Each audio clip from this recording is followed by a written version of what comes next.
Nestled within the boot-shaped beauty of Italy, there's a country so small you could walk it in an afternoon. This tiny nation, often overlooked on the grand stage of world politics, is a hidden gem waiting to be discovered. Despite its size, San Marino boasts a rich tapestry of history and culture that rivals much larger nations, and miss a few historical landmarks on the way because you were busy checking your Instagram. But don't let its small size fool you. Every corner of San Marino is steeped in stories and legends that have shaped its unique identity. That's San Marino for you, the little republic that could, and did, and still does. With its stunning medieval architecture and breathtaking landscapes, it's a place where history comes alive, and every stone has a story to tell.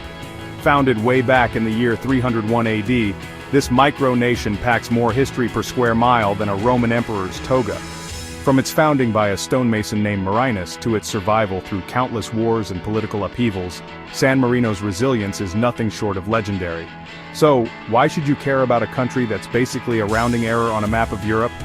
Because San Marino is a living testament to the idea that even the smallest nations can have a big impact on the world stage. Because, my friends, size isn't everything, unless you're trying to fit into your skinny jeans after a holiday feast. San Marino proves that it's not the size of the country, but the size of its spirit, and the richness of its history that truly matter. San Marino's story is a testament to the enduring power of freedom, independence, and really good fortifications. Its fortresses and towers stand as proud symbols of its unyielding spirit and determination to remain free. It's a place where the echoes of ancient battles mingle with the laughter of tourists, and where the past and present coexist in a glorious, Instagrammable jumble. The blend of old and new creates a unique atmosphere that captivates everyone who visits.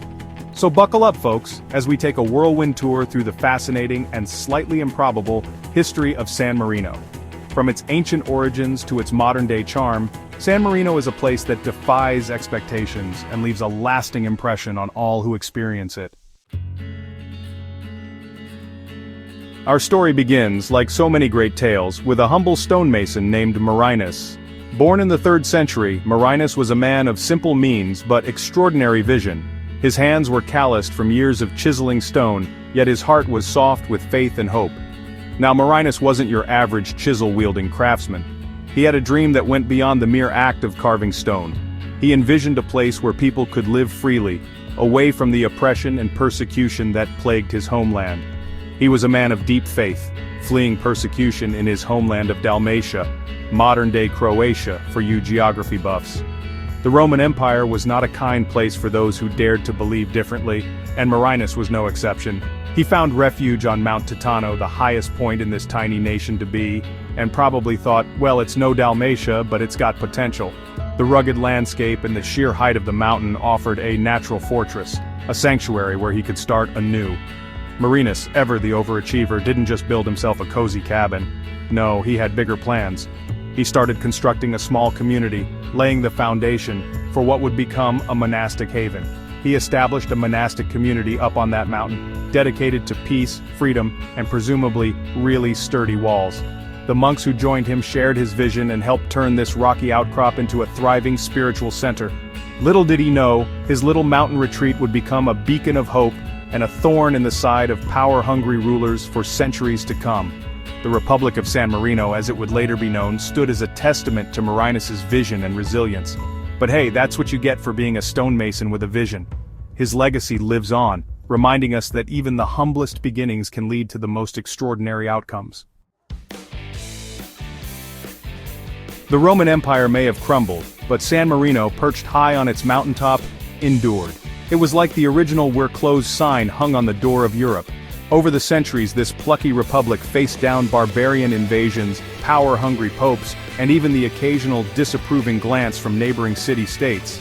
Through it all, San Marino held fast to its independence, becoming a symbol of freedom and self-determination in a world dominated by empires and kingdoms.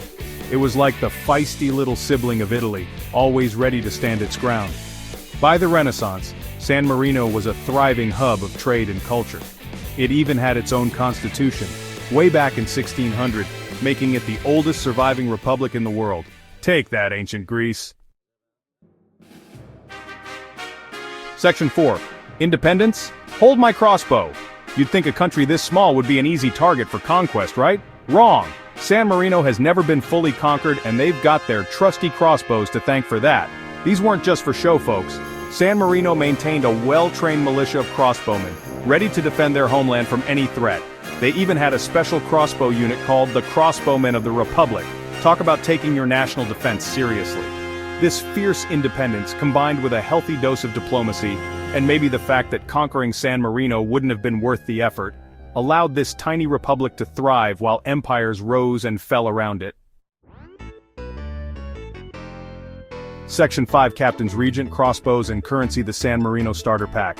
So, how does this miniature nation actually function?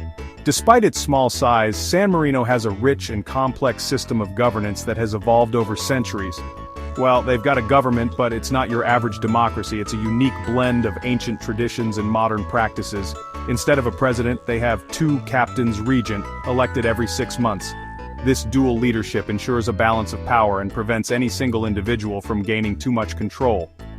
Just to keep things interesting. This system dates back to the 13th century and is a testament to their commitment to shared governance. They also have a parliament because even the smallest countries need a place to debate the important issues, like the best flavor of gelato. Spoiler alert, it's pistachio. The parliament is known as the Grand and General Council and consists of 60 members. The council meets regularly to discuss and pass laws, ensuring that the needs and interests of the citizens are always represented. And let's not forget their currency. While they use the euro for everyday transactions, San Marino also mints its own coins, featuring, you guessed it, crossbows, historical figures, and the occasional scenic vista. These coins are not just legal tender but also serve as a symbol of their rich heritage and independence. Collectors from around the world seek out these unique coins. San Marino also mints its own coins, featuring, you guessed it, crossbows, historical figures, and the occasional scenic vista. These coins are a source of pride for the citizens and a reminder of their storied past.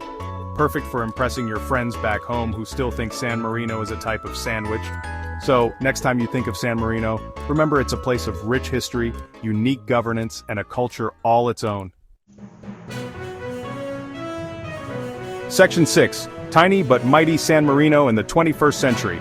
Fast forward to the 21st century and San Marino is still going strong. It's a member of the United Nations, the Council of Europe, and even has its own postage stamps, a true mark of a sovereign nation. Tourism is booming, thanks to its charming medieval streets, stunning mountaintop views, and the undeniable allure of being able to tell everyone you visited a whole other country. They've traded in the crossbows for Wi-Fi, but the spirit of independence and self-reliance is as strong as ever. Section 7, the future of freedom and hopefully fountains.